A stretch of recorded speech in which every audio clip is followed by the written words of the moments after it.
बिस्मिल्लाहिर्रहमानिर्रहीम। ARRI here. उम्मीद करता हूँ कि आप सब खैरियत से होंगे और जहाँ भी होंगे अपने प्यारों के साथ हंसते और मुस्कुराते होंगे। नाजरीन, मरियम नवाज़ बारहा ये कहती रही हैं कि अगर पासपोर्ट मुझे ट्रे में भी रख कर दिया जाए तो मैं कबूल नहीं करूँगी। अगर पासपोर्ट मुझे ट्रे में भी रख कर पेश किया जाए तो मैं नहीं लूँगी। उनके केसेस जो वो ख़त्म हो गए हैं और कल ही अदालत से उन्हें पासपोर्ट मिला है और आज वो निजी एयरलाइन में 10 बजे लंदन रवाना हो रही हैं।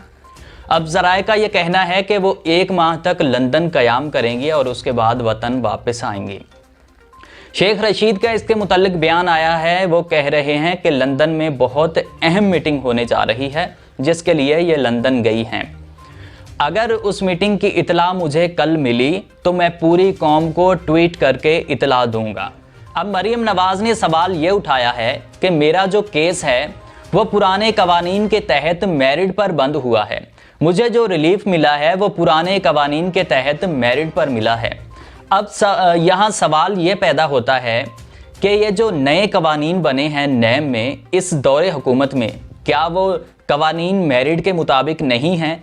क्या ये जो अब केसेस ख़त्म हो रहे हैं, मरियम नवाज़ की फैमिली, हमजा शहबाज, शहबाज शरीफ, नवाज शरीफ और दीगर जितने भी सियासी रहनुमा हैं, आसिफ अली जरदारी, राजा परवेज़ अशरफ, क्या इनके जो केसेस हैं वो मेरिट पर बंद नहीं हो रहे? क्या इनके केसेस जो हैं वो मेरिट पर ख़त्म नहीं हो रहे? इस चीज़ का इजहार आप कमेंट बॉक्स में ज़रूर कीजिएगा।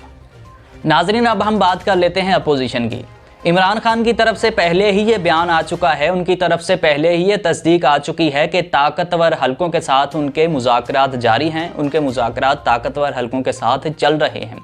अब जो हकीकी आज़ादी है उसकी तहरीक जो है वो तेज़ कर दी है इमरान खान ने, और इमरान खान का ये कहना है हकीकी आज़ादी तहरीक को जहाज़ समझकर इसमें हिस्सा लें। इमरान खान के पेशावर के दौरे तेज़ हो चुके हैं और पार्टी रहनुमाओं से उन्होंने अहम मुलाकातें की हैं। अरकान ने आइन की पासदारी और मार्च को कामयाब बनाने का हलफ उठाया है। मैं बहुत शुक्रगुजार हूँ कि आपने मेरी वीडियो देखने के लिए वक्त निकाला। अल्लाह हाफ़िज़।